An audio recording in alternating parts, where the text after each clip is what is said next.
หอยพระบาทเคยเห็นจักเทื่อแล้วท่านนี่ไม่เคยเห็นบ่ผมมาทีหลังผมไม่เห็นก่อนเลยนี่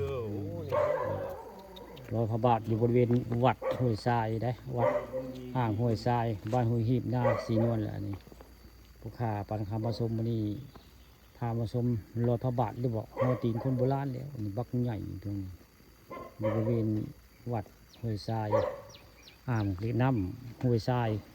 บ้านห้วยหีบหน้าสีนวลหมาข้าวพอมาได้มาในวัดภูวัดผาไปตรงนี้สถานที่ศักดิ์สิทธิ์ม่งหนึ่งของพระเจ้าเลยนี่โอ้เดี๋ยวท่านเดี๋ยวรอมีท่าข้างในบ่เอาอย่างนี้ท่านจอดรออย่างนี้นะเดี๋ยวผมจะไปขับรถมานี่เลยเพื่อความปลอดภัยมันไกลเพื่อเข้าที่ท่าที่อย่างให้ท่านนั่งรอนั่งรอก่อนนะนั่งรอกับท่านเหลื่อมเลยเดี๋ยวจะขับรถมาเดี๋ยวจะขับรถมานี่เลยเดี๋ยวมันยังอึ้งห้องพ่อนะโอ้ยอึ้งห้องพ่อนี่โอ้อึ้งห้องโอ้ได้ยินแต่เสียงเลยพี่น้องเลยได้ยินแต่เสียงเนาะพักบริเวณตูได้พูดอึ้งห้อง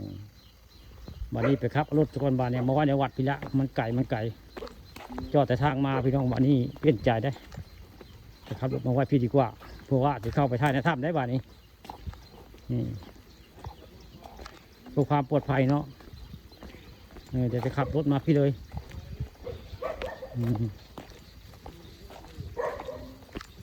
มาเห็นแล้วโอ้มันจอดรถได้เลยสิไปขับรถมาในวัดเลยพี่น้องบ้านนี้นี่คือเป็นทางเข้าวัดห้วยทรายบ้านห้วยหีบนาสีนวลแหละนี่ตอนนี้ชี้ย่างแปลรถได้ครับมาพี่บ้านนี่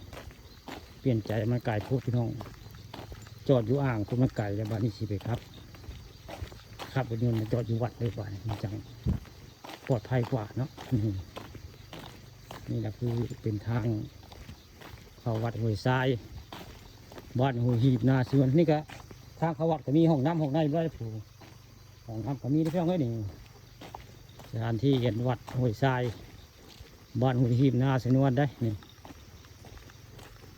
ผู้นี้ก็ชี้ติดต่อกับผู้วัดดอดตัวเรียนผู้นี่ข้าปันความผสมมันนี้มาบริเวณผู้ห้วยทรายหรืออ่างเป็นทางห้วยทรายแล้วผู้คนหาเห็ดก็เจ้านั่งไปอันคนหาเห็ดได้ผู้ยายนั่งหาเห็ดปุ๊บข้างหน้าเจ้าสมือกันแล้วตาเบิ่งเลย